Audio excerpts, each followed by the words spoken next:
Bien, mis hermanos, capítulo 5 de Nehemías, estamos con el énfasis estos domingos de levantémonos y edifiquemos. Levantémonos y edifiquemos, que es el lema que vemos en el libro de Nehemías, y qué mejor para estas situaciones que estamos enfrentando, porque necesitamos levantarnos y edificarnos, ¿verdad? Bueno, hoy vamos a ver capítulos 5 y 6, voy a hacer pues un resumen, no voy a entrar en mucho detalle, y el título de este mensaje es el manejo de conflictos y prioridades en la obra de Dios.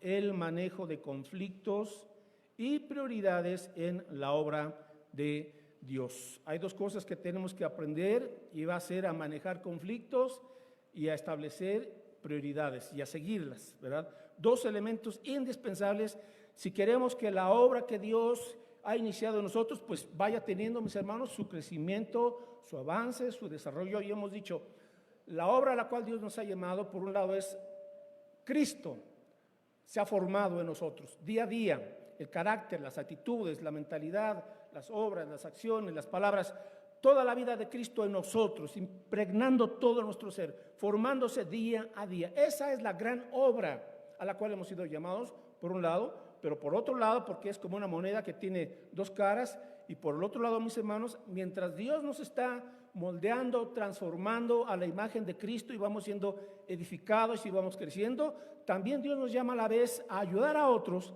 para que ellos vayan madurando, creciendo, y también Cristo vaya siendo transformado en sus vidas. Dos aspectos en nuestra vida, los cuales tenemos que cumplir. No es una u otra, son ambas dos, ¿verdad? Bueno, así es que el creyente ha sido llamado para levantarse y para edificar su fe en Cristo. Ahora, algo que hemos visto desde la semana pasada en este estudio es que hay un enemigo, o mejor dicho, hay tres enemigos, ¿verdad?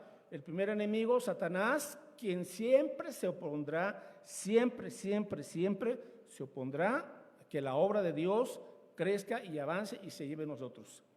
Ese es el objetivo de Satanás: detener, impedir o desviarnos para alejarnos de Dios. El segundo enemigo, el mundo, con sus tentaciones, con sus atracciones, con sus distracciones, con muchas cosas igual para lo mismo, para distraernos, para desanimarnos, para estancarnos. Y el tercer enemigo, que lo tenemos en casa, que es el que está en nuestro cuerpo, que es la carne, ¿verdad? La carne, que es esa naturaleza pecaminosa que siempre se va a oponer a la obra de Dios y al Espíritu. Pero esta carne ha sido ya crucificada. Cuando Cristo vino, la carne perdió el dominio, ya no tiene por qué dominarnos, pero sigue batallando. Entonces es una lucha que todos los creyentes tenemos. Bueno, mis hermanos, primer punto, ¿qué hacer entonces cuando surgen conflictos? Porque la vida del creyente no está exenta de problemas, no está exenta de conflictos, es parte de la vida del creyente. Y si usted lo entiende, no se va a atemorizar, sino lo va a asimilar mejor. ¿Por qué? Porque el enemigo ya sabe que ya le perdió a usted, porque usted está en las manos de Cristo. Pero eso no significa que el enemigo no va a querer ponerle tropiezos, va a ponerle trampas, va a tratarle de engañar, de seducir. O sea, Satanás anda como león rugiente buscando a quién devorar, y cuando no lo puede devorar, va a aparecerse Satanás como el ángel de luz, muy atractivo. Entonces, en cualquiera de sus formas, él va a tratar de impedir nuestro desarrollo. Bien, Nehemías 5 dice aquí que entonces hubo gran clamor del pueblo judío, obviamente, y de sus mujeres contra sus hermanos judíos. Había conflictos en el pueblo hebreo. Había quien decía: nosotros, nuestros hijos y nuestras hijas somos muchos, por tanto hemos pedido prestado grano para comer y vivir. Y había quienes decían: hemos empeñado nuestras tierras, nuestras viñas y nuestras casas para comprar grano a causa del hambre. Y había quienes decían: hemos tomado prestado dinero para el tributo del rey, o sea, los impuestos, sobre nuestras tierras y viñas. Ahora bien, nuestra carne es como la carne de nuestros hermanos, nuestros hijos como sus hijos, y aquí que nosotros dimos nuestros hijos y nuestras hijas a servidumbre, y algunas de nuestras hijas no están ya, y no tenemos posibilidad de rescatarlas, porque nuestras tierras y nuestras viñas son de otros. O sea, le estaban dando la queja a Nehemías. Verso 6, y dice Nehemías: y me enojé en gran manera cuando oí su clamor y estas palabras. Entonces lo medité y reprendí a los nobles y a los oficiales y les dije: ¿exigís interés cada uno a vuestros hermanos? y convoqué contra ellos una gran asamblea. Bueno, ¿cuál era el problema? El problema es que había una hambruna. Ellos acababan de apenas comenzar la obra, entonces imagínense, no tenían casas, o sea, era un desastre, apenas estaban poniendo las cosas en orden, cuando pues viene la necesidad material, tienen que comer, no tenían dinero, tenían que, pues por decirlo así, empeñar a sus hijos o a sus hijas a cambio de dinero, pues van a servirte a ti, pero el problema era que los judíos, los nobles, los que tenían cierta posibilidad económica, les estaban cobrando intereses a sus hermanos judíos. Ahora, ¿sabiste que en el Antiguo Testamento está, creo, en el libro de Deuteronomio, Dios prohibía la usura a los judíos? Dios les dijo, no, si le vas a prestar dinero a un hermano judío, se lo vas a prestar, pero no le vas a cobrar intereses. No. Puedes cobrar intereses a los impíos, a los paganos, a ellos sí. Si les haces un préstamo, cóbrales intereses. Pero a tus hermanos judíos, a los que son de tu pueblo, si llegas a prestarles algo, no hagas usura con ellos. No les cobres intereses. ¿Por qué? Porque son tus hermanos, son parte de tu pueblo, de tu nación. Pero estos judíos, pues ya sabe, aborazados, aprovecharon la circunstancia y estaban entonces cobrando intereses. Así es que van con Nehemías y le dan la queja. Bueno, mis hermanos, ok, ese es el problema. Y aparte los impuestos, etcétera, etcétera. Entonces, sí era una situación muy crítica. Bueno, ¿qué hace Nehemías? Vamos a aprender aquí entonces de Nehemías, mis hermanos, algunos principios muy importantes, porque usted, no sé si ya se dio cuenta, si ya enfrentó conflictos en su vida, ¿ya o no? ¿O todavía no? ¿Ya enfrentó algún problema en su vida, en su casa, en su matrimonio, con sus hijos, en su trabajo, con algún vecino? Bueno, todos, ¿verdad? Ok, ahora el asunto es qué hacer cuando surge un conflicto. Vamos a aprender entonces de Nehemías, pero antes, mis hermanos, hay un punto que no se ve con mucha frecuencia. Nehemías era un hombre que tenía celo de Dios. Celo de Dios. Ahora, cuando hablamos del celo de Dios, no hablamos como un celo humano, sino hablamos del celo de Dios, que es un celo santo. Dios se preocupa por el bienestar de su pueblo, Dios se preocupa por la santidad de su pueblo, y Dios está determinado en ese celo suyo a que nada se interponga en que nosotros le demos el primer amor a Él, porque Dios sabe que cualquier amor que le ponemos antes que Él nos va a perjudicar. Número uno, le ofende a Él, porque eso es idolatría, y número dos, nos va a alejar de Él. Entonces, Dios es un Dios celoso en el mejor sentido de la palabra, el celo de Dios. Ahora, ¿quién tenía celo de Dios? Aparte ahí en Nehemías, si quiero tomarlo más como paréntesis, para entender la importancia del celo de Dios en el creyente, porque a veces, mis hermanos, como que nos hemos olvidado de ese celo de Dios. Juan capítulo 2, el celo santo de Dios que debe de caracterizar también a la iglesia, a cada creyente. A veces somos muy tibios, sin convicciones, hemos diluido mucho nuestro caminar con el Señor, o sea, falta celo de Dios. Juan capítulo 2, cuando Jesús, ahora, ¿cuántas veces echó Jesús a los cambistas del templo? ¿Cuántas veces los expulsó porque estaban haciendo su business? 2 veces. Una al iniciar su ministerio, y la segunda ocasión, casi al finalizar su ministerio, los volvió a sacar del templo. 2 veces. Entonces, en la primera ocasión, Juan 2 nos dice aquí que Jesús, al iniciar casi su ministerio, cuando vio que los cambistas, ahora los cambistas eran personas que se dedicaban a, como venían de diferentes partes del mundo a Jerusalén, pues tenían diferentes monedas, eran como una casa de cambio.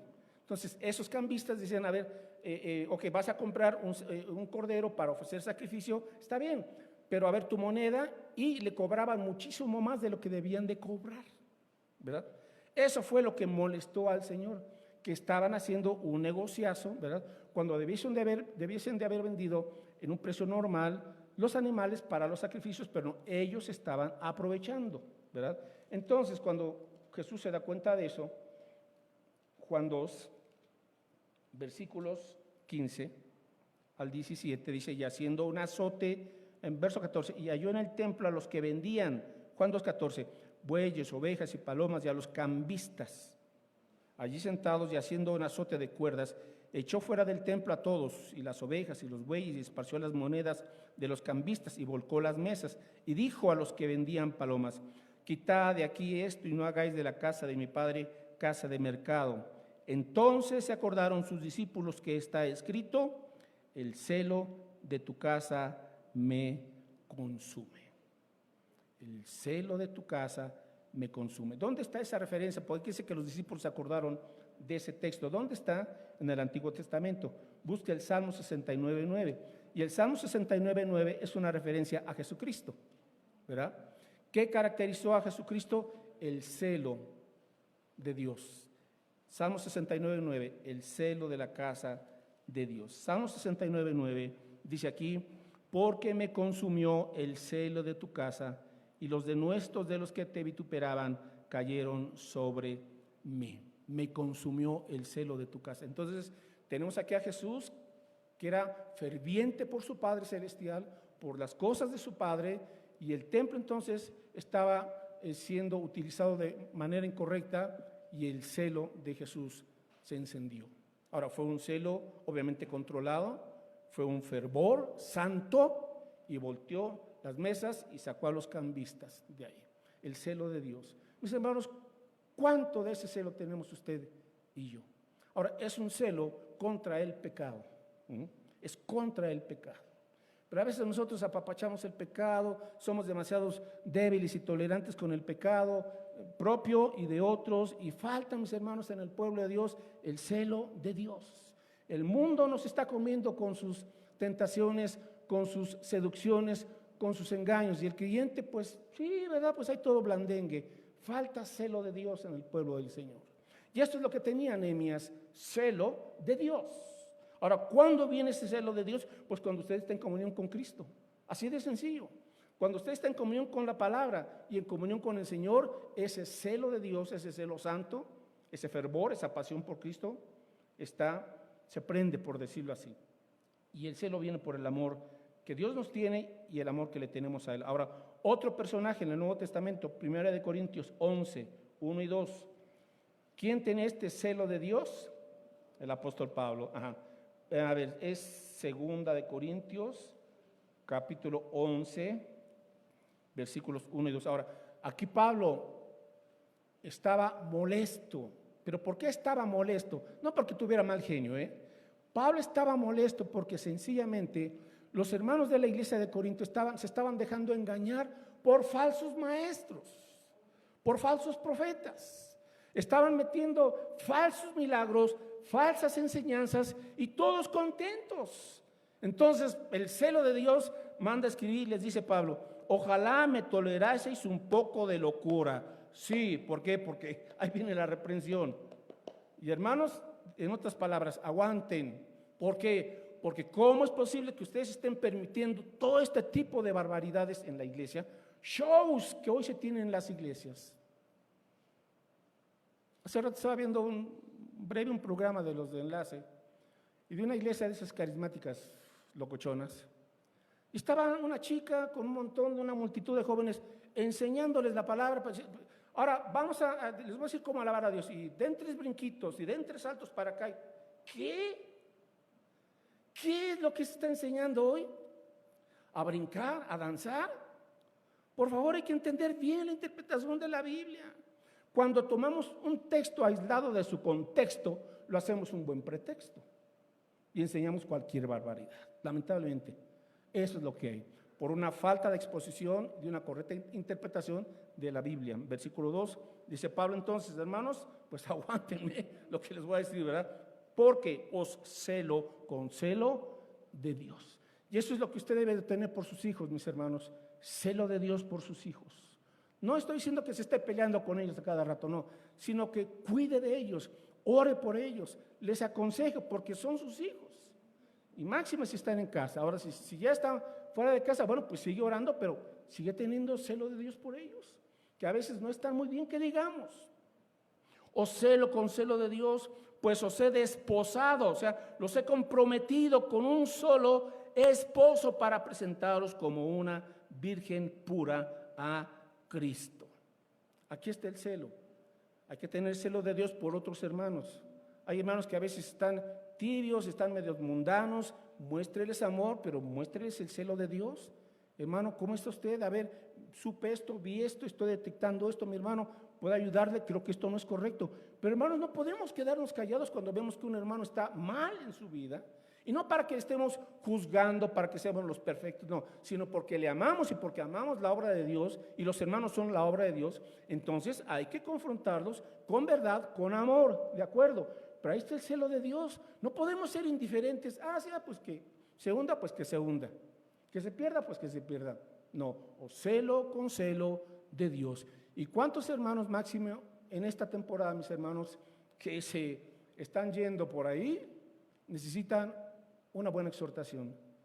El celo de Dios que usted tiene y que yo tengo. Verso 3, ¿por qué? Dice Pablo. Bueno, porque me temo que como la serpiente con astucia engañó a Eva, vuestros sentidos sean de alguna manera extraviados de la sincera fidelidad a Cristo. ¿Cuántos hermanos se están extraviando poco a poco, dejaron su sincera fidelidad a Cristo y se fueron por otro lado? Pero se necesita el celo de Dios que tenemos nosotros. Ahora sí, regresamos a Nehemías 5 y me voy rapidito, porque Nehemías era alguien que tenía celo de Dios y él no era indiferente a los problemas. ¿Qué hace Nehemías? Bueno, número 1, manejó el conflicto. Manejó el conflicto. Entonces tenemos que admitir que en nuestra vida o a veces en la vida de los demás, pues habrá conflictos y si en algo podemos ayudar, ayudamos. 2, tenemos que comprender las causas del conflicto, o sea, antes de cualquier cosa, entender qué es lo que está pasando, por qué hay este problema. Entonces Nehemías escuchó y observe usted cómo hay ahí 5 versículos en donde Nehemías está escuchando. Antes de Nehemías decir algo, antes de Nehemías hacer algo, él primero que escucha. Y eso es algo que nos cuesta mucho trabajo. Cuando nos viene un problema, inmediatamente reaccionamos con las vísceras, en vez de escuchar y de entender el problema. Y en vez de solucionar el problema, lo acrecentamos. ¿Le ha pasado así? No, qué bueno, los felicito. Sí, hermanos, nos pasa con más frecuencia de que quisiéramos admitir. Ok, ¿qué aprendemos? Tengo que, ponerme en punto neutral y escuchar. Voy a escuchar, voy a tratar de entenderte o de entender la situación. Ahí, ¿verdad? Comprende el problema en cuestión, evalúelo. A la luz de la Biblia, Señor, aquí hay algo que tengo que entender. Ahora, ¿sabe usted normalmente cuál es el fondo de un problema por lo regular? El egoísmo. El egoísmo. Alguien está defendiendo lo que cree que es de él, lo que cree que es lo correcto, y pregunta Santiago, ¿de dónde vienen vuestros pleitos? De tu interior, corazoncito. De ti vienen los problemas y las discordias de adentro. Bueno, entonces, comprenda. Nehemías era responsable y él tenía que entender eso. Ok, 3. ¿Qué hizo Nehemías? Versículo 6. Cuando él escucha, pues se enoja. En gran manera, cuando oí su clamor y estas palabras. Ahora, el enojo en sí, mis hermanos, no es pecado. Más bien es qué hago con el enojo. Si mi enojo, porque hay un enojo justificado. Jesús se enojó, claro, pero fue un enojo santo. Dice Pablo, airaos, pero no pequéis. O sea, enójate, pero no peques. Pablo, entonces, ¿cuándo el enojo se convierte en pecado? Cuando ya comienzas a dañar, a agredir verbalmente o físicamente. Ya, cuidado ahí. El enojo tiene que tener un cauce. Sí, mis hermanos, ¿verdad? Dice aquí, me enojé en gran manera. Verso 7, pero aquí está. ¿Y qué hizo Nehemías? Lo medité. Entonces, viene el enojo, que es una reacción natural. Hermanos, no tenemos atole en las venas, ¿verdad? Tenemos sangre. Y el enojo, pues sí, nos viene, pero controlamos ese enojo con la ayuda del Señor. Y entonces, número 3, me tengo que tomar un tiempo para reflexionar antes de hablar. Reflexionar antes de hablar. Pensar antes de hablar. Pero la mayoría hablamos y luego pensamos. Y cuando hablamos y luego pensamos, ya la regamos. Entonces, pensar y luego hablar. Proverbios 18:13. Proverbios 18:13 dice entonces aquí la escritura lo siguiente. Proverbios 18:13 que Al que responde palabra antes de oír, le es que fatuidad, o sea, le es necedad y oprobio.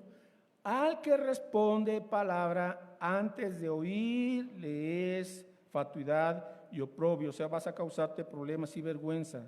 Al que responde palabra antes de oír, entonces acostumbrémonos, tengo que escuchar bien y comprender, ¿sí?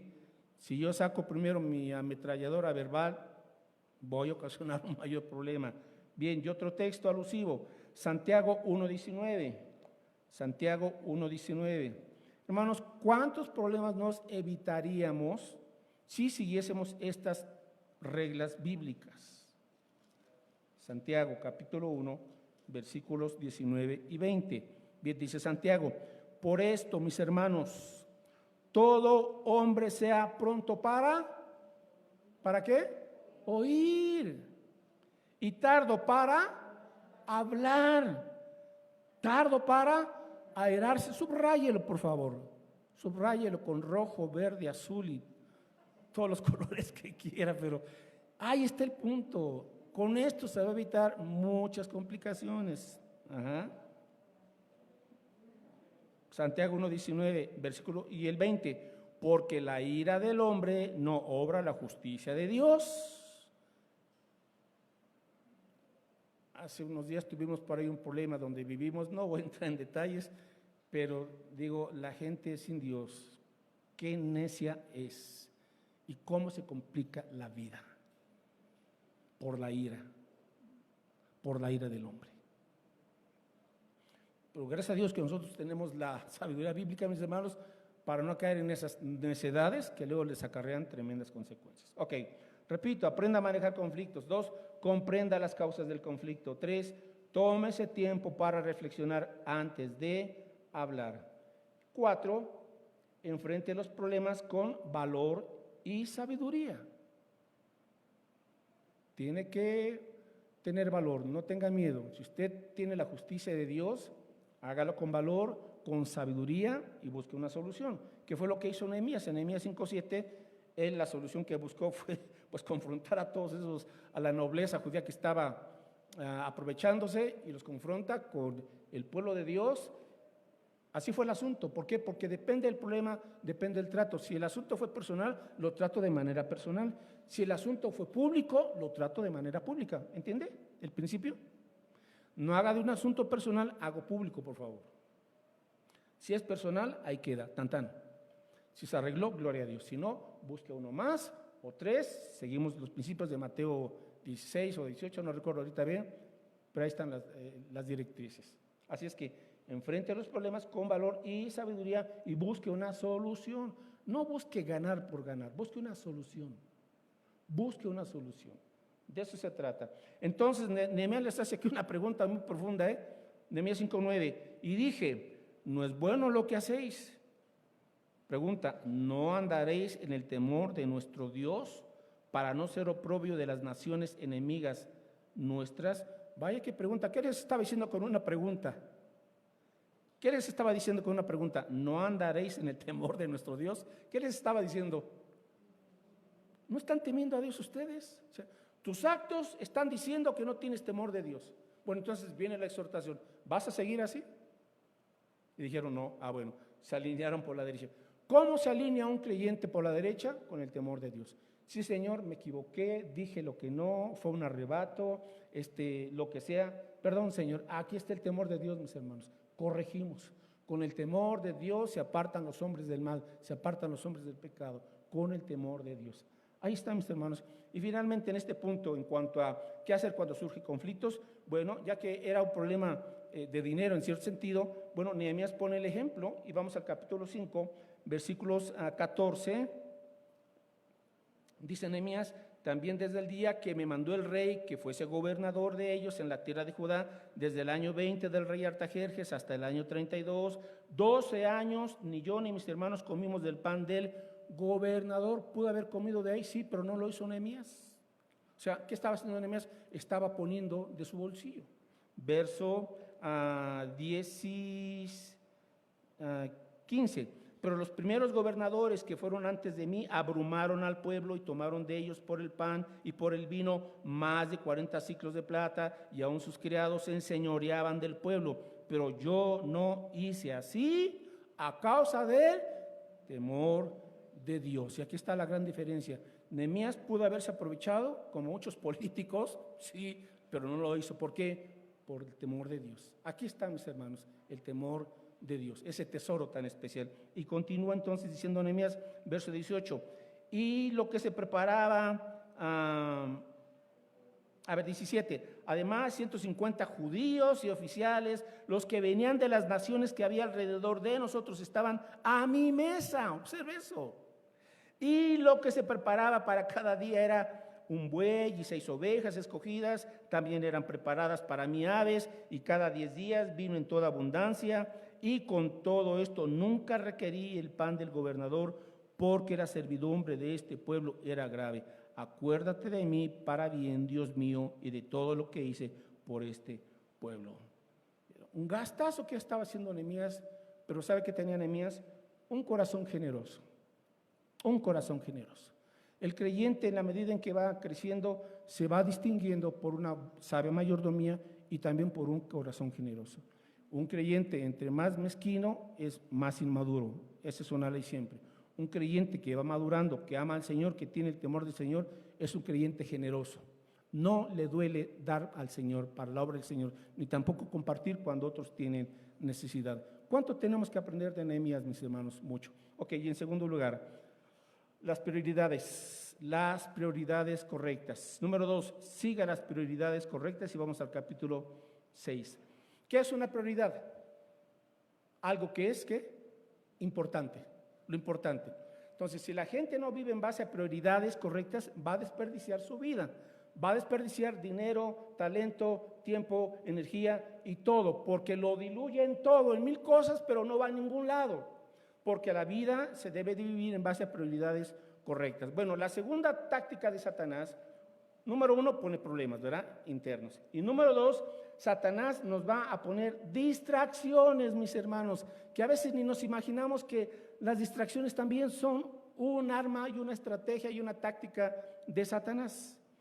Bien, capítulo 6, Nehemías estaba trabajando a lo que da con el pueblo, estaban a toda marcha, habían llegado a la mitad y ya estaban más allá de la mitad, cuando Nehemías 6:1 dice que oyeron Sanbalat y Tobías y Gesem el árabe, o sea, los enemigos, ¿verdad? Representados aquí por Satanás, y los demás de nuestros enemigos que yo había edificado el muro y no quedaba en el portillo, aunque hasta aquel tiempo no había puesto las hojas en las puertas.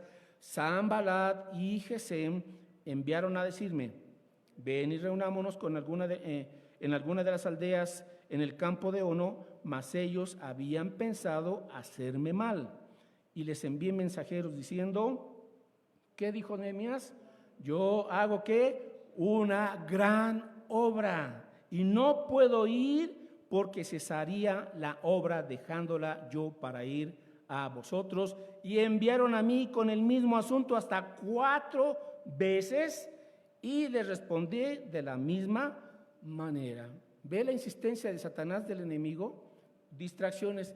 Ven, acompáñanos aquí, vamos a platicar, la vamos a pasar bien, pero él es Satanás. Entonces Nehemías se percata de que esa era una estrategia para que él dejara la obra, y dice Nehemías: no, yo hago una gran obra. Y de esto hablé un poco hace unos domingos, mis hermanos. El creyente tiene que entender que usted no viene aquí nada más un ratito, que usted tiene una religión ahí de fin de semana. No, usted está edificando una gran obra. Por un lado, Dios está haciendo una gran obra en usted, que es formar a Cristo, la plenitud de Cristo. Y usted está colaborando, porque somos colaboradores de Dios, en la gran obra. Mis hermanos, ¿qué mayor obra puede haber en este mundo que un buen esposo cristiano? Piénselo. ¿Qué mayor obra y qué mayor bendición que contar con una mujer que refleje el carácter de Cristo? Una excelente esposa. ¿Qué mayor bendición que tener adolescentes, jóvenes, hijos en quienes se está formando el carácter de Cristo, para que el mundo no se los lleve por la corriente? las filosofías, la cultura podrida de este mundo. Qué bendición un joven que le dedica su vida a Cristo. Qué bendición. No hay mayor bendición que esa, joven. Y sí, estudia, prepárate, trabaja. De acuerdo, eso es parte de la obra. Pero lo más grande es el carácter de Cristo en ti. Porque si tienes el carácter de Cristo en ti, vas a ser disciplinado, vas a ser sabio, vas a saber disfrutar bien la vida, vas a saberte llevar bien con los demás. Y si el Señor quiere, vas a tener un buen esposo, una buena esposa. Esa es la gran obra, pero a veces no lo entendemos. El mundo nos pone su visión de lo que esto es la buena vida, esto es el gran sueño, esto es a lo que debes de aspirar, la última moda. ¿Sabes qué es eso? Dice la Escritura que todo pasa. La vida es como un suspiro. La vida es como la flor del campo, que en la mañana florece y crece, y a la tarde es cortada y se seca. Tan, tan. ¿Quieres eso? ¿O estás entendiendo que la vida es una vida eterna, gloriosa con Cristo? Así es que Nehemías entendió. A ver, Sanballat, Tobías y Gesén, a volar. Yo estoy ocupado en una gran obra que bien vale la pena. Y no voy a cesar la obra dejándola para ir a vosotros. ¿Cuántas veces, por ejemplo, los varones ahí en su trabajo? Ya te vas a tu casa, vente, vamos a tomarnos unas chelas. Vamos por ahí a un bar, vamos por ahí, etcétera, etcétera. No, tú tienes una obra en tu casa. Y no vas a dejar a tu familia por ir y echarte una canita al aire. Así es el asunto. Hay muchas distracciones, hay muchas seducciones. No voy a dejarlo por ir con ustedes. Aunque te están insistiendo, aunque te critiquen, aunque te digan santurrón, aunque te digan mandilón. ¿Y qué? ¿Qué? Que te digan lo que sea. Tú sabes lo que eres en Cristo. Un santo de Dios. Un hijo, una hija de Dios. Que te hagan burla a tus compañeros, regañado. Ay, sí, hijo de mamita. ¿Y qué? No te ofendas por tonterías, por favor. Al contrario, dile gracias, Dios, porque por causa tuya y de tu obra, pues me están ofendiendo, me están vituperando, me están queriendo avergonzar. ¿Qué, Señor? Con gozo lo hago por ti, mi Cristo. Tú padeciste todo por mí. Señor, yo no tengo por qué avergonzarme de ti. Esa es la gran obra cuando comenzamos a entender, mis hermanos, el valor de Cristo y de su obra preciosa en la cruz del Calvario. Así es que, número 1, reconozca que el objetivo de Satanás es impedir la terminación de nuestro trabajo. Reconozca que el objetivo de Satanás es impedir que se termine la obra de nuestro trabajo. 2, entonces usted y yo tenemos que concentrarnos en las prioridades, cosas esenciales que nos marca la Biblia. Existe el peligro de perder de vista las prioridades. Sí, si Nehemías aquí pierde de vista esta prioridad, como decimos, se lo llevan al baile, ¿verdad? Pero no. Ahora, ¿cómo establezco prioridades? Número 1, yo tengo que entender que Dios es lo supremo en la vida. Dios es lo mejor, Dios es lo supremo. Él merece toda la gloria, porque de Él y por Él y para Él son todas las cosas. Romanos 11:36. De Él, por Él y para Él son todas las cosas. Por eso el creyente ahora dice: Señor, vivo para tu gloria, vivo para honrarte, para enaltecerte. Señor, tú lo has dado todo por mí, enviaste a Jesucristo, tu único Hijo, padeció, derramó hasta su última gota de sangre en la cruz, fue avergonzado en esa cruz, llevó mi maldición, llevó todos mis pecados, por amor a mí, Señor. Murió, fue sepultado y al tercer día resucitó. Venció a la muerte, venció a la tumba, venció al mundo, venció a Satanás, fue más que vencedor. Y ahora este Cristo vencedor vive y habita en cada creyente. Amén. Es el Cristo vivo. Cristo tiene en todo la primacía. Colosenses 1:18, léalo por favor. Estamos estableciendo prioridades y le estoy explicando por qué Cristo merece lo primero, la primacía. Pues por lo que Él es y por lo que Él hizo, hermanos. Su obra perfecta. Colosenses 1:18. Dice aquí entonces el apóstol Pablo que, y Él es la cabeza del cuerpo, Cristo, es de la iglesia, que es la iglesia. Él que es el principio y el primogénito de entre los muertos, para que en todo tenga la preeminencia. En todo tenemos que darle a Cristo la preeminencia, el primer lugar. Pero eso solo lo hacemos cuando lo valoramos, mis hermanos, cuando comprendemos por qué Él merece lo primero. Jesús nos dijo, busca primero el reino de Dios y su justicia y lo demás vendrá por añadidura. Prioridades, prioridades. Esto es, mis hermanos, lo que le permitió a Nehemías terminar. Regresamos a Nehemías, ya casi vamos a concluir. Nehemías capítulo 6. Y nos dice aquí que, Nehemías 6:15, cuando Nehemías 6:9, cuando estamos en medio de las luchas, de las atracciones. Ahora, quiero decirle algo, mis hermanos.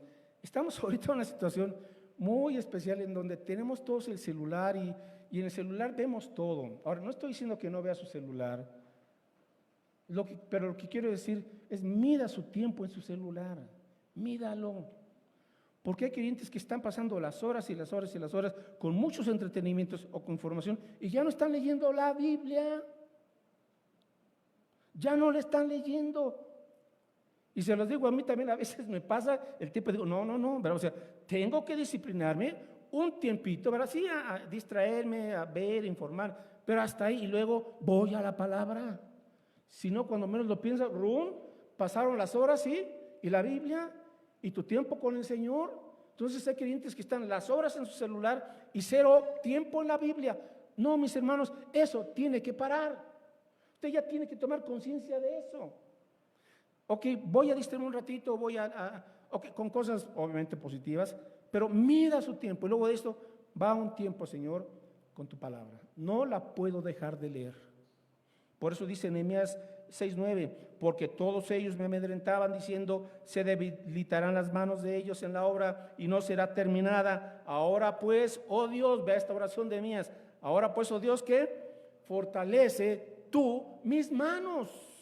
Señor, ayúdame a tener esa voluntad, ese dominio propio. Señor, que no se esté diluyendo mi tiempo en cosas sin mayor importancia ni relevancia. Así es que, ahora sí, cuando Nehemías establece prioridades, mis hermanos, viene la conclusión positiva. Nehemías 6:15 dice aquí que entonces fue terminado pues el muro el 25 del mes de Elul. ¿En cuántos días? 52 días. Vaya, lo que una generación en 90 años que estaban ahí en Jerusalén no pudo, no quiso hacer, Nehemías, vámonos, un hombre lleno del Espíritu de Dios, con el pueblo del Señor, se unieron en un solo propósito que fue la obra de Dios, y Dios hizo milagros, porque Nehemías reconoció que todo esto fue hecho por la mano de Dios. Nehemías siempre le dio la gloria al Señor. Y las naciones enemigas, dice Nehemías, se dieron cuenta, Señor, que esto lo concluimos gracias a ti, gracias a ti. Jesús terminó su obra. En Juan 17:4 él dijo, Padre, la obra que me diste, la he concluido. Y de esto se trata, mis hermanos, terminar las cosas que Dios nos va encargando. Comenzó su discipulado, termínelo. Y el que sigue, termínelo. Y el que sigue, termínelo. Y está discipulando a alguien, termine con ese hermano, con esa hermana. Y quien sigue. Y así, mis hermanos, estamos en la obra de Dios. Estamos con las prioridades del Señor. Y un penúltimo punto.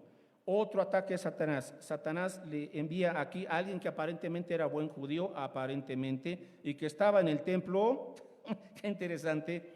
Dice aquí, verso 10, Nehemías 6:10. Vine luego a casa de Semaías, un judío, hijo de Delaía, hijo de Metabel, bueno, nombres ahí medio especiales, porque él estaba encerrado, el cual me dijo, reunámonos en la casa de Dios, dentro del templo, y cerremos las puertas del templo, porque vienen para matarte. Sí, esta noche vendrán a matarte. Satanás pretende atemorizar a Nehemías y usa a otro judío. Ven, vamos al templo. Y pues ahí vamos a estar encerrados, Nehemías, tú escóndete. porque, ¿sabes? Te van a matar. Y Nehemías dice, ¿qué? Verso 11. Entonces le dije, un hombre como yo ha de huir, y quien que fuera como yo entraría al templo para salvarse la vida, no entraré. Vaya, aquí tenemos un hombre de valor. Aunque estaba expuesta a su vida, dice, no me voy a encerrar. ¿Qué quieres que corra, que tenga miedo? Entonces, ¿dónde está mi confianza en Dios? Y hoy, mis hermanos, lo mismo. Mucha gente y creyentes están encerrados. Discúlpenme que vuelva a tocar el asunto, pero están encerrados. Y yo les pregunto, ¿y dónde está tu confianza en el Señor? Sí, sé prudente, sí, cuídate, por supuesto. Pero ¿y tu Señor? ¿Que piensas pasar ya toda la vida así? ¿Con el temor? ¿Paralizándote? ¿Aislándote? Y aún en la casa de Dios, entre comillas, dice Nehemías, no, señores, ¿verdad? Yo no voy a oír. Dios me llevó a una obra y la voy a cumplir, porque yo sé en quién he confiado. Yo sé en quién está mi vida puesta. Amén. Bueno, entonces, y Nehemías concluye esta gran obra y no le dio lugar al enemigo. Mis hermanos, no nos intimidemos, no nos intimidemos. Cristo viene, es la esperanza de gloria. Pero mientras Él viene, Él dice, levántate y levanta tu rostro, yo vengo por ti, pero velad y orad, y cada uno ocupado en su obra. Yo vengo por ti, pero quiero encontrarte haciendo mi voluntad, no escondido, no encerrado. Así es, mis hermanos. Él es el Todopoderoso. Amén. Bueno, pues que Dios nos bendiga, que bendiga su obra, y oremos pidiéndole a Dios, Señor, aviva el celo de Dios en mi vida. Señor, aviva tu celo, el celo de Dios. 2, ayúdame, Señor, a aprender a manejar los conflictos. Y número 3, Señor, ayúdame a vivir en base a tus prioridades, para que el nombre de Cristo sea glorificado. Padre, gracias por tu palabra. Señor, tanto aprendemos de este siervo tuyo, hemos sido confrontados, Señor, sí, pero gracias porque por tu amor tú nos instruyes y también nos guías con tu Espíritu Santo y nos permite, Señor, levantarnos y edificar, porque te servimos a ti, el único Dios verdadero y todopoderoso. Nada ni nadie es más fuerte que tú, Señor.